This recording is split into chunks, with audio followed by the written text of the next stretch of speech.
আজকে যে জন্য এসেছি সেটা হচ্ছে যে আপনার খুব রুটিন একটা ব্যাপারে আমাদের যে আপনি স্ট্যান্ডিং কমিটির মিটিং হয় আপনারা জানেন, সেই মিটিংয়ে আমাদের কতগুলো জরুরি বিষয় আলোচনা হয়। সেই বিষয়গুলো নিয়ে আমরা পরবর্তীকালে এটা আপনাদের সামনে তুলে ধরি, যে খুব জরুরি থাকলে সেটা আমরা আপনাদের সামনে তুলে ধরি।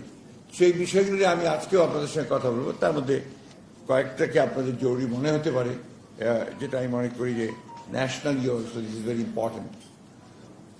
আমাদের গত 8 তারিখে সভাটা হয়েছিল, আপনার ভার্চুয়াল সভা। এখানে প্রিজাইড করেছিলেন আমাদের দলের ভারপ্রাপ্ত চেয়ারম্যান জনাব তারেক রহমান সাহেব। উপস্থিত ছিলেন আমাদের এখন যারা সদস্য আছেন স্থায়ী কমিটির, মির্জা আব্বাস, বাবু গয়েশ্বর চন্দ্র রায়, ডক্টর মঈন খান, নজরুল ইসলাম খান সাহেব, আমি নিজে, আমির খসরু মাহমুদ চৌধুরী, জনাব সালাউদ্দিন আহমেদ, বেগম সেলিমা রহমান এবং ইকবাল হাসান মাহমুদ টুকু। আমাদের ব্যারিস্টার জমিউদ্দিন সরকার সাহেব বসে থাকতে পারেননি, কিন্তু অসুস্থ হয়ে আছেন আর কি। তো তাদের উপস্থিতিতে আমরা অনেকগুলো বিষয় আলোচনা করেছি। তার মধ্যে প্রধান যে বিষয়গুলো ছিল যেটা আপনাদের সামনে আমি তুলে ধরতে চাই, একটি হচ্ছে যে নির্বাচনকালীন সময়ে নিরপেক্ষ নির্দলীয় সরকারের অধীনে নির্বাচনের দাবিতে আন্দোলনরত বিরোধী নেতাকর্মীদের পূর্বে দায়েরকৃত মিথ্যা মামলা একতরফা শুনানি করে অভিযুক্ত নেতাকর্মীদের বিভিন্ন মেয়াদে সাজা প্রদান করার যে প্রক্রিয়া, তার তীব্র নিন্দা ও ক্ষোভ প্রকাশ করা হয়েছে। আপনারা জানেন যে আমাদের বহু নেতাকে নির্বাচনের পূর্বেই আপনার প্রায় 1300, পরবর্তী অল্প কিছুদিনের মধ্যে প্রায় 2000 নেতাকর্মীকে আপনার বিভিন্ন মেয়াদে সাজা প্রদান করা হয়েছে, অতি দ্রুত, খুব দ্রুত। এবং আপনার এই সাজাটা দেওয়া হয়েছে শুধুমাত্র নির্বাচনকে কেন্দ্র করে। এবং আমরা যেটা এর আগেও বলেছি দু একটা সময়, যে আইন মন্ত্রণালয় থেকে একেবারে সুনির্দিষ্টভাবে বলে দেওয়া ছিল যে কোন কোন মামলাগুলো আপনার ট্রায়াল হবে, এবং বিনা শুনানিতে, কোনো শুনানিও ঠিক মতো হয়নি, অতি দ্রুত সাজা দিয়ে দেওয়া হয়েছে। তার মধ্যে কয়েকজন খুব ইম্পর্টেন্ট নেতা ছিলেন। মোহাম্মদ শাহজাহান আমাদের ভাইস প্রেসিডেন্ট ছিলেন, আপনারা জানেন। আলতাফ চৌধুরী সাহেব আমাদের ভাইস প্রেসিডেন্ট সাহেব, আমার আলাল সাহেব, এরপরে আপনার আমাদের হবিবুর রহমান হাবিব, এরপরে আপনার আমাদের যুবদলের প্রেসিডেন্ট, সেক্রেটারি, ইম্পর্টেন্ট লিডার্স, তার কেউই বাদ পড়েননি ওই সময়টা সাজাপ্রাপ্ত হন। পরে তারা লোয়ার কোর্ট, হাইকোর্টে আপনার জামিন চেয়ে জামিন নিয়ে তারা অনেকে বেরিয়েছেন। অনেকে আবার যখন হাইকোর্ট থেকে জামিন নিয়ে যাচ্ছেন সারেন্ডার কোর্ট, লোয়ার কোর্টে, তখন তাদেরকে ভেতরে নিয়ে যাওয়া হচ্ছে। ফলে এখনো আপনার ভেতরে কিন্তু আমাদের অনেক ইম্পর্টেন্ট লিডাররা তারা ভেতরে আছেন, নীরব আছে অনেকদিন ধরে। আমাদের সুলতান সালাউদ্দিন টুকু আছে, আমাদের খোকন বেরিয়েছে মাত্র পরশুদিন। এখনো আপনার ছাত্র নেতা, যুব নেতা অনেকেই ভেতরে আছে। এটা আমরা নিন্দা করেছি এবং ক্ষোভ প্রকাশ করা হয়েছে। সভা মনে করে অবৈধ সরকারের সাজানো নির্বাচন অনুষ্ঠানের মাধ্যমে ক্ষমতাকে নিরঙ্কুশ করার লক্ষ্যে বিরোধী রাজনৈতিক নেতাকর্মীদের সাজা দিয়ে কারা অন্তরীণ করে বিরাজনীতিকরণের প্রক্রিয়াকে বাস্তবায়িত করার জন্য বিচার প্রক্রিয়াকে হাতিয়ার হিসেবে ব্যবহার করা হচ্ছে। সম্পূর্ণ মিথ্যা, বানোয়াট, মিথ্যা গায়েবী মামলায় প্রায় 2000 নেতাকর্মীকে কারাগারে পাঠানো হয়েছে। চলমান প্রক্রিয়া হিসাবে সাজা প্রদান করছে, এবং এটাকে চলমান প্রক্রিয়া। রিসেন্টলি আপনারা নিশ্চয়ই লক্ষ্য করছেন যে প্রধানমন্ত্রী বলছেন যে খুব দ্রুত সব কেস নিষ্পত্তি করবার জন্য আমি নির্দেশ দিয়েছি। এবং আপনার চিফ এক্সিকিউটিভ যখন এই ধরনের কথা পাবলিকলি বলেন, then it becomes binding on the lower departments, সেটা আপনার বিচার বিভাগই হোক আর আপনার আইন মন্ত্রণালয় হোক। যার ফলে এখন এটা দ্রুত এই মামলাগুলো তারা নিষ্পত্তি করার চেষ্টা করছেন। আমরা যেটা খবর পাচ্ছি যে আপনার ট্রাইব্যুনাল তৈরি করা হচ্ছে আবার নতুন করে। অর্থাৎ ইন্টেনশনটা হচ্ছে যে বিরোধী রাজনীতিকদেরকে সকলকেই আপনার কারাগারে বন্ধ করে রাখা এবং তাদেরকে রাজনীতি করতে না দেয়া। এটার একটা ফার রিচি ইফেক্ট হচ্ছে যে বিরোধী দলকে যদি আপনি রাজনীতিকে দূরে সরিয়ে রাখতে পারেন, নেতাকর্মীদেরকে, তার একটা যে প্রসেস অফ ডিপলিটিসাইজেশন, বিরাজনীতিকরণ যে প্রক্রিয়া, সেটা একটা রূপ পেতে যাচ্ছে। এই জিনিসগুলো আগে থেকেই বলছি, আমরা বহু আগে থেকেই অভিযোগ করে আসছি যে বর্তমান শাসক গোষ্ঠীর মূল লক্ষ্য হচ্ছে যে দেশে, দুঃখিত,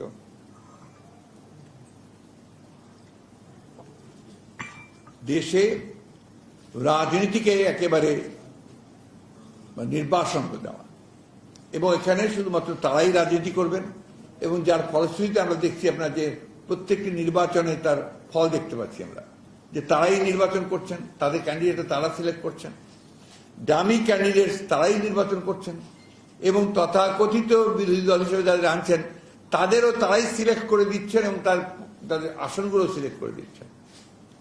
তো দুর্ভাগ্যবশত এখানে আমরা দেখলাম যে আমাদের অনেকেই যারা আপনার এই ধরনের প্রক্রিয়াতে অংশ নিয়েছেন অতীতে, তারা অনেকেই আবার বাদ পড়ে গেছেন তাদের লোকের হাতেই। তো এই ধরনের ঘটনাগুলো, তামাশাগুলো ঘটছে, যেটা আমি কালকেও বলেছি, আপনার এই তামাশা একটা চলছে আর কি। তো এটা দুঃখজনকভাবে এখানে তারা ব্যবহার করছে আপনার বিচার প্রক্রিয়াটাকে, এবং সেইখানেই আপনার তাদেরকে এভাবে আটক করা হচ্ছে। চলমান প্রক্রিয়া হিসাবে সাজা প্রদান করা হচ্ছে। এই সভা অবিলম্বে এই প্রক্রিয়া বন্ধ করে সকল মিথ্যা মামলা প্রত্যাহার, বিচার প্রক্রিয়াকে হাতে এসে ব্যবহার বন্ধ করার আহ্বান জানানো হয়। মানুষের তো শেষ আশা ভরসাকে স্থল থাকে, সেই স্থলটা হচ্ছে কিন্তু আমরা বিচার বিভাগ, কোর্ট।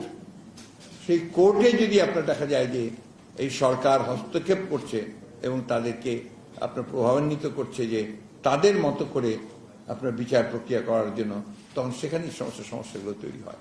এবং আজকে সত্যি কথা বলতে কি, বাংলাদেশে এই সমস্যাটাই হয়ে গেছে সবচেয়ে বড় সমস্যা। অন্যান্য দেশগুলোতে যেখানে এখনো আপনার কিছু কিছু আপনার অথরিটেরিয়ান গভর্নমেন্ট আছে, কিন্তু এখন কিছু কিছু বিচার বিভাগের স্বাধীনতা মিনিমামটুকু হলেও আছে, তারা কিন্তু আপনার সেখান থেকে কিছুটা রিলিফ পায়। এখানে কিন্তু আনফর্চুনেটলি বিরোধী দলরা কোনো রিলিফ পাচ্ছে না। আরেকটি হয়েছে আলোচনা আপনার, যেটা আপনাদের সঙ্গে জড়িত আছে, যে সবাই গভীর উদ্বেগের সঙ্গে সম্প্রতি বাংলাদেশ ব্যাংকে সাংবাদিকদের প্রবেশে নিষেধাজ্ঞা আরোপ করার বিষয়টি নিয়ে আলোচনা হয়।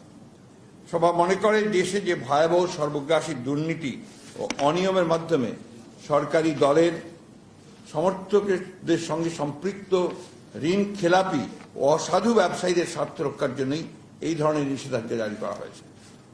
যেহেতু এই সরকারের কোনো স্তরে কোনো জবাবদিহিতা নেই, সেই হেতু লাগামহীনভাবে ব্যাংক লুট, অর্থ পাচার, জনগণের অর্থ লোপাটের মাধ্যমে একটি বিশেষ গোত্র তৈরি করা হচ্ছে, যেটাকে আমরা অলিগার্কি বলছি, যারা এই অবৈধ সরকারের অবৈধ কর্মকাণ্ডকে আর্থিক সহায়তা প্রদান করছে। সভায় অবৈধ তথ্য প্রবাহে বাধাদানের প্রচেষ্টার তীব্র নিন্দা প্রকাশ করা হয় এবং অবিলম্বে অবৈধ তথ্য প্রবাহ নিশ্চিতের লক্ষ্যে সকল প্রকার অসাংবিধানিক নিষেধাজ্ঞা আইন প্রত্যাহারের দাবি জানানো হয়। আমরা আপনাদের প্রতি এখনো আস্থাশীল, এই জন্য যে এখনো আপনারা, আমরা দেখি মাঝে মাঝে কিছু কিছু নিউজ করেন, প্রতিবেদন করেন, যেটা আপনার গোটা জাতিকেই নাড়া দিয়ে দেয়। অত্যন্ত বড় বড় রাঘব বোয়ালদের সম্পর্কে আপনারা যে সমস্ত নিউজ ফিচার অনেক পত্রিকাগুলোতে আমরা দেখেছি করেন, আমরা টেলিভিশনের মাধ্যমে দেখেছি, এগুলো কিন্তু আপনার জাতি অত্যন্ত ইতিবাচকভাবে দেখে, এবং সেগুলো থেকে বোঝা যায় যে এখনো আপনাদের সেই ক্ষমতাটা আছে, অর্থাৎ মিডিয়ার সেই ক্ষমতা আছে যে সেখানে তারা একটা ভূমিকা পালন করতে পারে। সেটাকেও তারা বন্ধ করে দিতে চায়। যেহেতু ফিনান্সিয়াল সেক্টরে, এটা বন্ধ করো ভাই, নাহলে ফিনান্সিয়াল সেক্টরটাতে আপনার সবচেয়ে বেশি দুর্নীতি চলছে। ব্যাংক বন্ধ হয়ে যাচ্ছে, লুটপাট হয়ে যাচ্ছে সমানে। আপনার বাংলাদেশ ব্যাংকে আপনার হয়ে যায়, আপনার লোপাট হয়ে যায়, হ্যাকিং হয়, টাকা বের করে নিয়ে চলে যায়, আপনার সোনা আপনার তামাতে পরিণত হয়। এই সমস্ত ঘটনাগুলো বাংলাদেশ ব্যাংকেও ঘটেছে। এই জিনিসগুলো আপনারাই তুলে ধরেন জনগণের সামনে, সেই কারণে সেটাকেও যেন বন্ধ করা যায়, সেই জন্য তারা এই নিষেধাজ্ঞাটা জারি করেছে।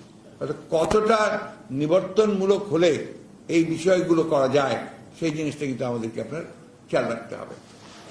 দ্বিতীয়ত হচ্ছে,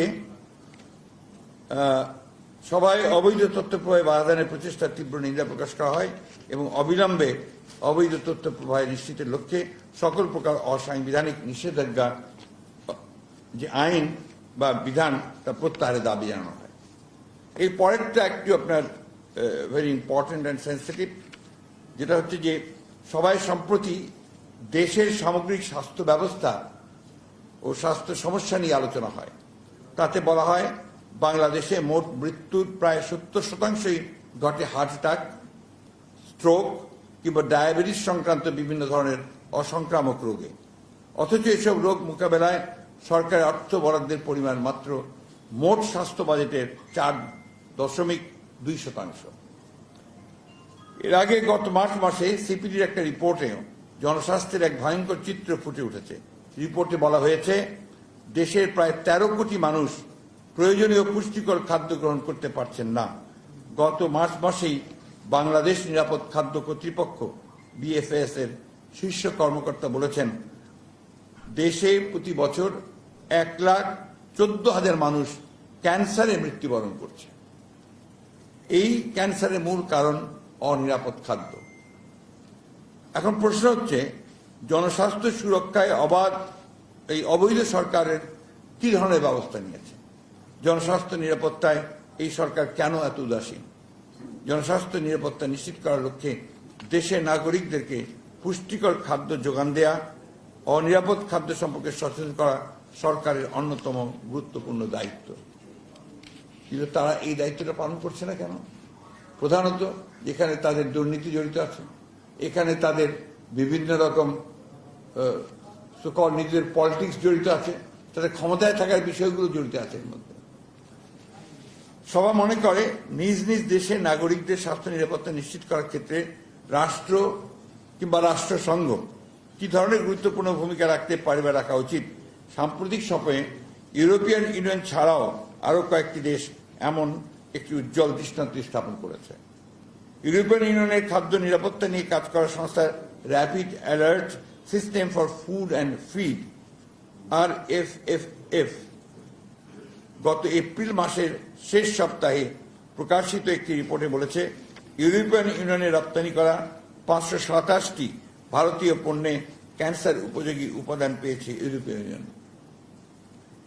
2020 সালের সেপ্টেম্বর থেকে 2024 সালের এপ্রিল মাস পর্যন্ত এই সময়ের মধ্যে পরীক্ষা নিরীক্ষার পর RFFF জানিয়েছে 527টি পণ্যের মধ্যে 332টি খাবার পণ্যের উৎস ভারতে।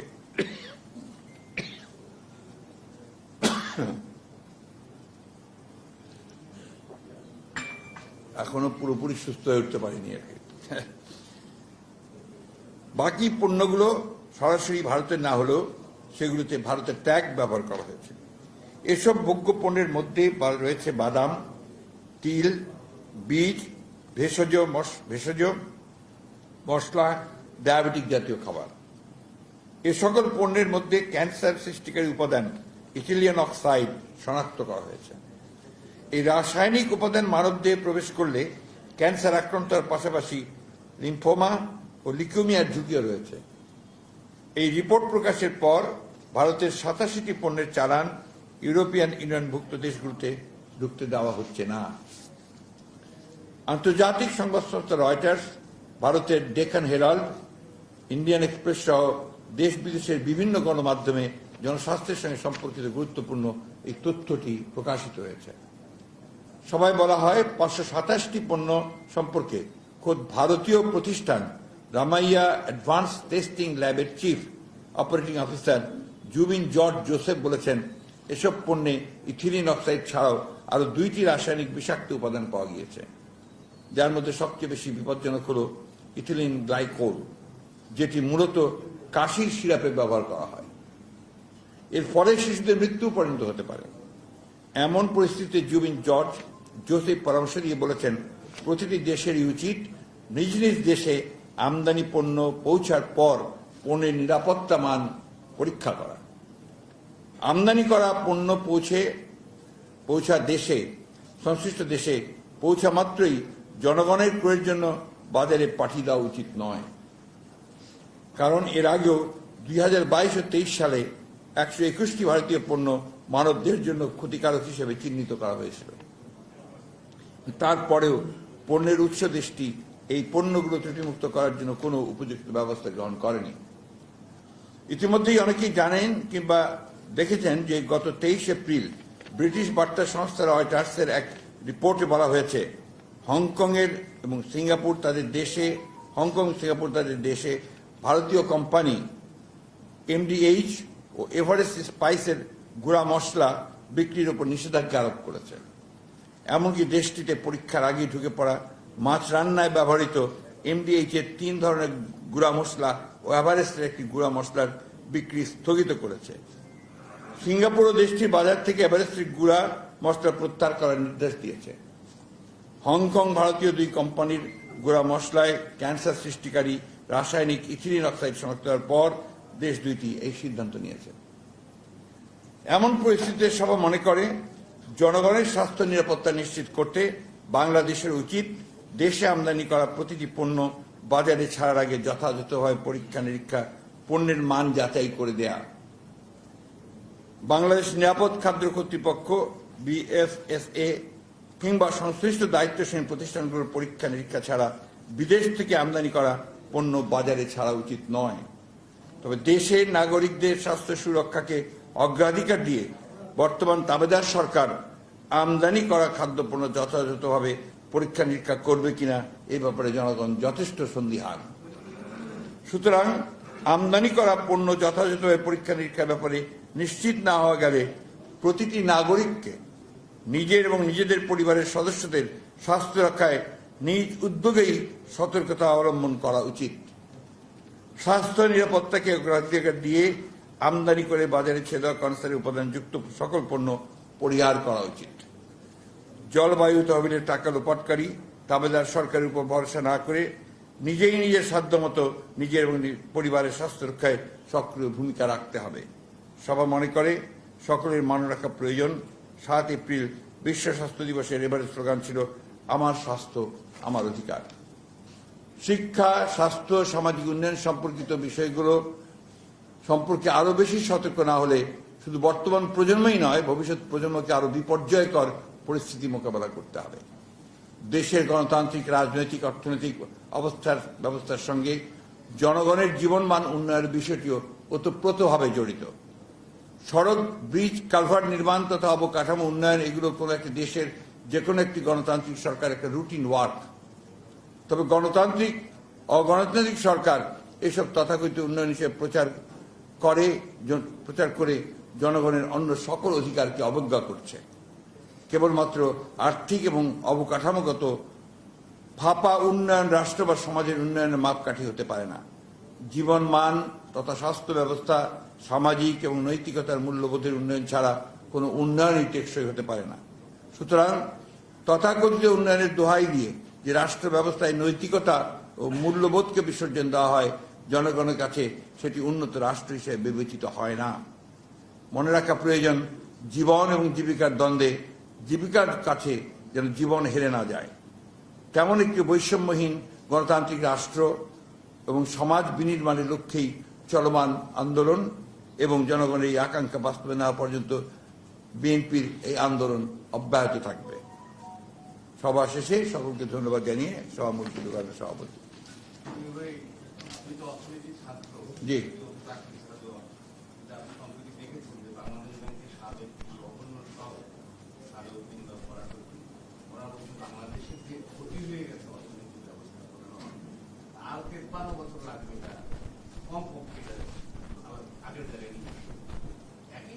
বাংলাদেশের এবার বাজেট করতে পারবে না, শুধুমাত্র যতগুলো আমাদের সম্পদ তার 100% খরচ হবে শুধুমাত্র ইন্টারেস্ট দিতে এবং বৈদেশিক ঋণ পরিশোধের, তবু সেখানে আরো ঘাটতি থাকবে। বাজেটের জন্য সরকার IMF এর ঋণ সব সহায়তা নিচ্ছে, এখন আবার $200 বিলিয়ন তারা সহায়তা দিচ্ছে। ডলারের দাম 7 টাকার উপরে বাড়িয়েছে, টাকার মান কল দাম কোথাও কোনো পণ্যের মানে ডলারই নেই। আর্থিক ব্যবস্থাপনা রাষ্ট্র ব্যর্থ রাষ্ট্রের আর কি কি উপাদানগুলো দৃশ্যমান হলে আমরা আপনি আপনার প্রশ্নের মধ্যে আপনি সবগুলো উত্তর দিয়ে দিয়েছেন। তো আমি যেটা শুধু এটুকু বলতে চাই যে এই বিষয়গুলো আমরা অনেক দিন আগে থেকে কিন্তু তুলে ধরছি আপনাদের সঙ্গে বিভিন্নভাবে, বিভিন্ন প্রেস কনফারেন্সের মধ্য দিয়ে, সেমিনারের মধ্য দিয়ে, আপনার আমাদের বক্তব্যের মধ্য দিয়ে আমরা এই বিষয়গুলো জনগণের সামনে এনেছি এবং সেই সম্পর্কে আমাদের বক্তব্য আমরা তুলে ধরেছি। মূল জায়গাটা, সমস্যাটা কোথায়? মূল জায়গাটা হচ্ছে যে এই সরকার কোনো জবাব দিতে নাই জনগণের কাছে, কোনো ম্যান্ডেট নেই এবং তাদের মধ্যে এমন একটা দাম্ভিকতা সৃষ্টি হয়েছে যে আমাদের তো জনগণকে প্রয়োজন নাই, সুতরাং এখানে অর্থনীতি ধ্বংস হলো কি আপনার হলো না, আপনার জনগণের স্বাস্থ্য আপনার নিরাপদ থাকলো কি থাকলো না, মানুষ ক্যান্সারে মারা যাচ্ছে বা হাসপাতালের ব্যবস্থা আছে কিনা, এটা তাদের কাছে তাদের ক্ষমতা ঠিক থাকলেই, ক্ষমতা নিরঙ্কুশ থাকতে পারলেই তাদের কাজ হাসিল হয়ে যাচ্ছে। কারণ আপনারা নিজেই জানেন যে এখানে আমি যে কথাটা আজকেও বলেছি আপনার, যেখানে একটা গোত্র তৈরি করা হচ্ছে যাদেরকে সমস্ত রকম দুর্নীতি অনিয়মের মধ্য দিয়ে তাদেরকে অর্থ উপার্জনের ব্যবস্থা করে দেওয়া হচ্ছে, অর্থাৎ লুটের ব্যবস্থা করে দেওয়া হচ্ছে, এবং সেটা দিয়েই তারা এই সরকারকে টিকিয়ে রাখে। এর মধ্যে তারা নিজেরাও জড়িত এবং তাদের সুবিধাভোগী লোকজনরাও জড়িত। এখানে তো আপনার সত্যি কথা বলতে গিয়ে ব্যর্থ রাষ্ট্র তো হয়েই গেছে অলরেডি। ব্যর্থ রাষ্ট্র হওয়ার তো কোনো দরকার নেই। আমরা বহু আগে থেকে ব্যর্থ রাষ্ট্র বলছি যে এই সরকার পরিকল্পিতভাবে এই রাষ্ট্রকে একটা ব্যর্থ রাষ্ট্রে পরিণত করেছে। আমরা যে সিস্টেমগুলো আমরা অর্জন করেছিলাম, আমরা যে আপনার অর্থনৈতিক ক্ষেত্রে যে অর্জনটা আমাদের হয়েছিল, সেই অর্জনটা শুরু হয়েছিল কিন্তু আপনার সত্য কথা যেটা আপনারা যদি ভালো করে অ্যানালিসিস করে দেখেন, ভিত্তিটা তৈরি করেছিলাম আমরাই। বিএনপি তার শাসন আমলগুলোতে এক একটা রিফর্ম তৈরি করে সেই ভিত্তিটা শুরু করেছিল। আর এরা যেটা করেছে সেটা হচ্ছে দুর্নীতি এবং অনিয়ম, তার উপর ভিত্তি করে এই রাষ্ট্রকে কি করে পুরোপুরি পরনির্ভরশীল করা যায় এবং তাদের বিশেষ গোত্রকে আপনার এইভাবে অন্যায়ভাবে আপনার আর্থিক দিক দিয়ে শক্তিশালী করা যায়, ওই লক্ষ্যেই তারা কাজ করছে। কারো কোনো স্টেক নেই তো এখানে। যখন দেখেন একজন মন্ত্রী যার আপনার লন্ডনে বাড়ি পাওয়া যায় 300টার মতো 250টার মতো বাড়ি পাওয়া যায়, যারা দেখা যায় যে প্রত্যেকটা এমপি মন্ত্রীর বাড়ি সম্পদ আপনার দেশের বাইরে রয়েছে, তাদের তো কোনো স্টেক নেই এখানে, এই দেশে তাদের কোনো স্টেকই নেই, যার ফলে দেশ ডোন্ট কেয়ার। কিন্তু তাদের যে বক্তব্য, তাদের যে দাম্ভিকতা, এটা বহু আগেই কিন্তু আমরা শুরু হয়েছে। এমনভাবে কথা বলেন উনারা যেখানে উনারা ছাড়া এই দেশে আর কেউ নাই। আসলে তো এখন তারা নাই, because there is nobody else other than them. তো এটাই তো আমরা প্রমাণিত হচ্ছে যে আপনি যেটা কথা বললেন, যেটা ব্যর্থ রাষ্ট্র ইতিমধ্যে হয়ে গেছে। কখন একটা রাষ্ট্র ব্যর্থ হয়? যখন সে তার অর্থনৈতিক মেরুদণ্ডটাকে ভেঙে ফেলে, যখন তার রাজনৈতিক স্ট্রাকচারটাকে ভেঙে ফেলে, সামাজিক কাঠামো ভেঙে যায়, যখন কোথাও জবাবদিহিতা থাকে না, তখন একটা রাষ্ট্র ব্যর্থ স্টেজে পরিণত হয়। টোটাল একটা নিহিলিজম, আপনার নৈরাজ্য সৃষ্টি হয়। এখন তো গোটা দেশে একটা নৈরাজ্য। আপনি আমার কথা দরকার নেই, আপনি যে কোনো মানুষের জিজ্ঞেস করবেন, যে কোনো অফিসে যাবে, ঘুষ ছাড়া কোনো কথা নেই। চাকরি কেউ পাবে না যদি আপনার ঘুষ না দেয়, এবং তাদের দলীয় লোকজন হতে হবে। বিচার কেউ পাচ্ছে না যদি দলীয় না হয়, বিচার পাচ্ছে না। এই যে বিষয়গুলো আছে, এই বিষয়গুলো কিন্তু আপনার একটা প্রমাণ করেছে যেটা পুরোপুরিভাবে একটা ব্যর্থ রাষ্ট্রে পরিণত হয়ে গেছে, ফেইল্ড স্টেট হয়ে গেছে। আপনাদের নিশ্চয়ই মনে আছে যে প্রেসিডেন্ট জিয়া রহমানের একটা বায়োগ্রাফি লিখেছিলেন মাহফুজুল্লাহ সাহেব। সেখানে আপনার উইলিয়াম ডি মাইলাম তিনি আপনার একটা কমেন্টস লিখেছিলেন যে 1975 সালে যদি জিয়া রহমান নিহত হতেন 1981 সালে না হয়ে, তাহলে এই দেশের ভাগ্যে একটা failed state like Liberia Afghanistan হয়ে যেত। এই কথাগুলো কেউ স্বীকার করতে চায় না। জিয়াউর রহমান তখন দেশকে রক্ষা করেছিলেন, তিনি ওই ব্যর্থ রাষ্ট্র থেকে তুলে নিয়ে এসেছিলেন একটা ক্লোজড ইকোনমি, একটা ফেইল্ড একটা পলিটিক্যাল স্ট্রাকচার, তার থেকে বেরিয়ে করে সে বহুদলীয় গণতন্ত্র দিয়েছিলেন। ইকোনমিকে একটা আপনার মিক্সড ইকোনমি এবং পরবর্তীকালে প্রাইভেট সেক্টরকে চালু করেছিলেন, ফলে কিন্তু আপনার উন্নতির বেসিসগুলো তৈরি হয়েছিল। বেগম জিয়া তার শাসন আমলে সেগুলোকে আপনার নারিশ করেছেন, এবং একটা সময় ছিল শেষের দিকে আপনাদের মনে থাকার কথা সকলেরই, 2006 সালের দিকে, তখন আপনার নিউজউইকের মতো পত্রিকা হেডলাইন করেছিল, কাভার স্টোরি করেছিল ইমার্জিং টাইগার বাংলাদেশকে। এগুলো কিন্তু সবাই ভুলে গেছে এখন। এমনভাবে তারা কথা বলে যে বাংলাদেশের আমাদের গণতান্ত্রিক সরকারগুলোর আমাদের কোনো উন্নয়নই হয়নি। 1991 সাল থেকে 1908 সাল পর্যন্ত যে উন্নয়ন হয়েছে, সেই উন্নয়নটাই কিন্তু পুরো ভিত্তি তৈরি করেছে।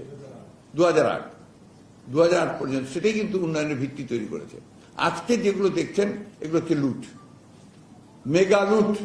এখন একজন ব্যক্তি সে আপনার সিঙ্গাপুরে গিয়ে দিয়ে হাইয়েস্ট ইনভেস্টার হয়, 4 নম্বরে আসে, তাই না? আর কয়েকজন ব্যক্তি আছে যারা আপনার ওই পানামা লিস্টের মধ্যে পড়ে, কেলেঙ্কারি লিস্টের মধ্যে পড়ে যায়। এত টাকা তারা বানিয়েছে। আর সাধারণ মানুষের অবস্থা তো আপনারা নিজেই ভালো করে, আমার চেয়ে ভালো জানেন। আপনারাও কম ভুক্তভোগী না। আপনাদের যে সীমিত আয়, বেতন সের মধ্যে দিয়ে আপনার কিভাবে সংসার চালান, এটা আপনার আমার চেয়ে ভালো জানেন, তাই না? যে বাস্তবতা, এই অবস্থায় তারা দেশকে নিয়ে গেছে। তাদের সঙ্গে কথা বললে এটাই হচ্ছে সবচেয়ে বড় সমস্যা, যে তারা এটাকে পুরোপুরিভাবে অস্বীকার করে একটা ভিন্ন পথে।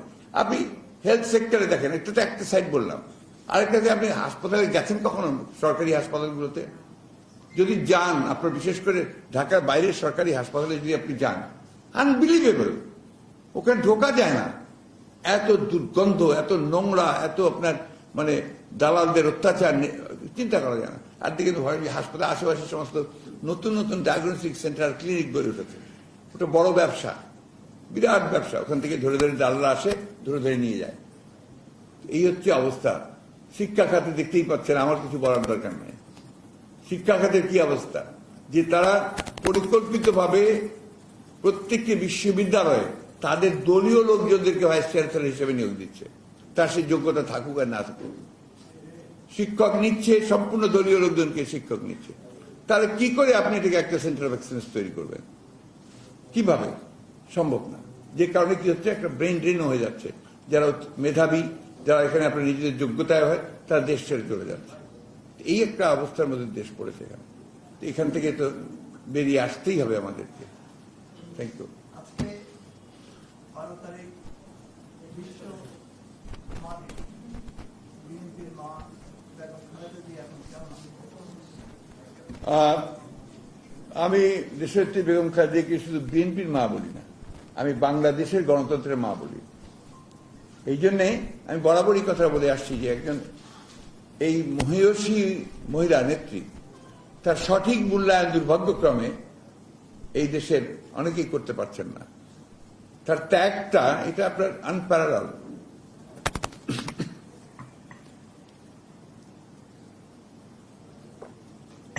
উনিশশো সালে যখন প্রেসিডেন্ট জিয়াউর রহমান সাহেব স্বাধীনতা ঘোষণা করেন, তখন কিন্তু একজন মেজরের স্ত্রী হিসেবে তিনি চিটাঙ্গেই ছিলেন। তার 2 শিশু বাচ্চা ছিল, তার সঙ্গে শিশু 2 ছেলে। উনি যখন বিদ্রোহ ঘোষণা করে যুদ্ধে বেরিয়ে যান, তখন কিন্তু she was alone in the cantonment।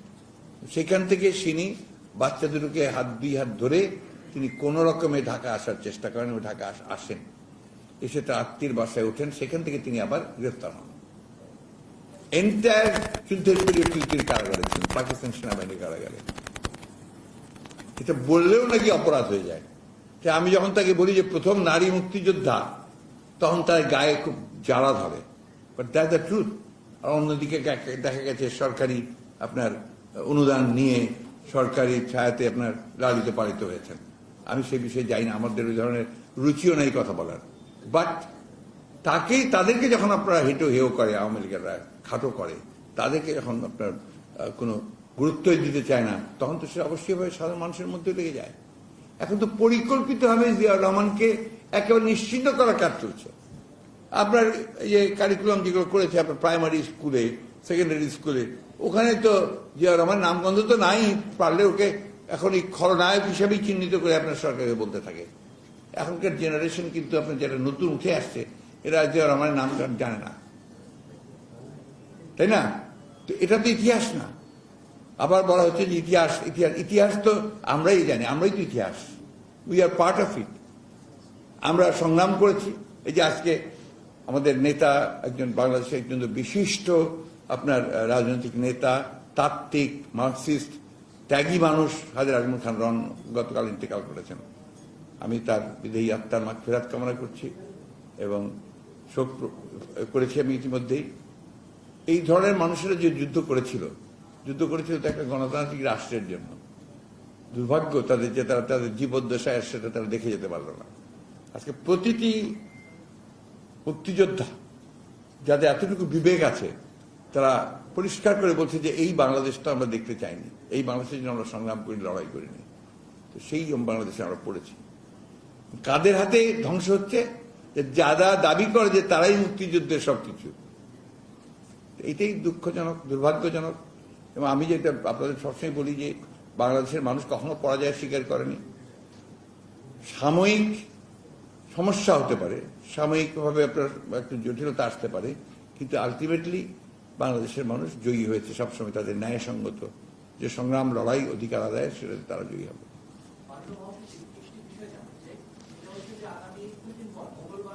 ও আপনি যে জিনিসটা জানতে চেয়েছিলেন, দেশনেত্রী বেগম খালেদা জিয়া এখন লড়াই করছেন তার জীবনের জন্য। তার স্বাস্থ্য খুবই খারাপ এবং তিনি দেখছেন, আপনি প্রায় তিনি যাচ্ছেন হাসপাতালে, তিনি চেক আপ করছেন, কিছু প্রসিডিওরও হচ্ছে তার সঙ্গে সঙ্গে। আবার দেশে ফিরে আসছেন, আসার পরে কিন্তু আপনার ঘরে ফিরে আসছেন, আসার পরেও কিন্তু তিনি 24 ঘন্টাই বলা যায় তিনি মেডিকেল কেয়ারের মধ্যে আছেন। জি,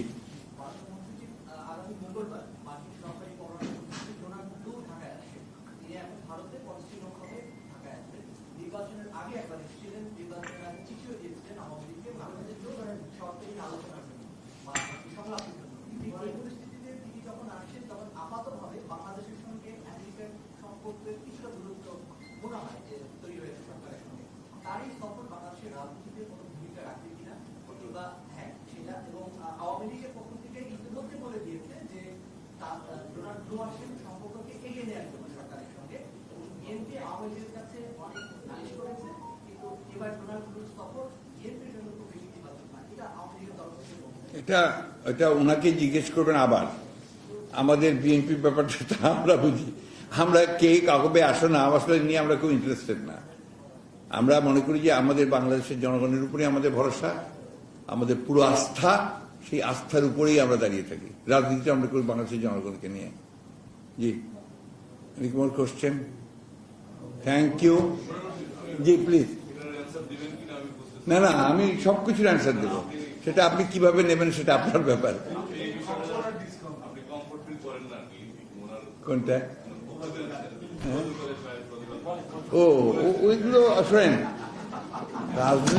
রাজনৈতিক নেতাদের ব্যক্তিগত একটা ব্যাপার আছে না, তার রুচি, তার কালচার, তার লেখাপড়া, তার শিক্ষাগত যোগ্যতা, তারপরেই তো তার আপনার এই কথাবার্তা আমরা যখন বলি সেটা প্রকাশ পায়। তো তার স্টেটমেন্টই স্পিক করবে, বলবে যে সে কি ধরনের বক্তব্য রাখছে। এটা আমাকে বলতে হবে কেন? এটা আপনি ডিসাইড করবেন।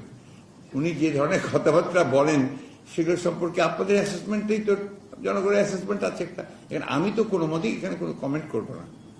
বাট একটা কথা আমি যেটা বলতে চাই, যে উনাদের একটা ফলস ধারণা তৈরি হচ্ছে যে they have overcome the crisis. সংকট থেকে তারা উপরে উঠে গেছেন, সংকট আরো গভীর করেছেন। এই বিগত নির্বাচনে আওয়ামী লীগের সংকট আরো গভীর হয়েছে, সরকারের সংকট আরো গভীর হয়েছে, এবং ওনারা যদি এখনই সেটা উপলব্ধি না করেন এবং সেই নির্বাচন চেষ্টা না করেন, তাহলে ভবিষ্যৎ তাদের জন্য খুব ভালো না।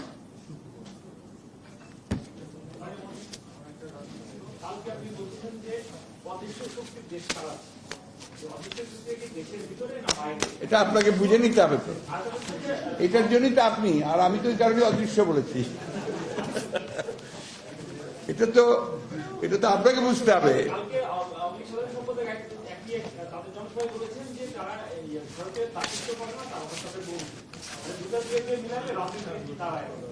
আপনার এগুলো আমি আপনাদেরকে পরিষ্কার করে বলেছি, আমার কথা খুব চমৎকার, এবং আমি যে মনে করি আর কি আমার শব্দ চয়নটা খুব ভালো হয়েছে। এটা আপনাদেরকে বুঝে নিতে হবে আর কি। Thank you.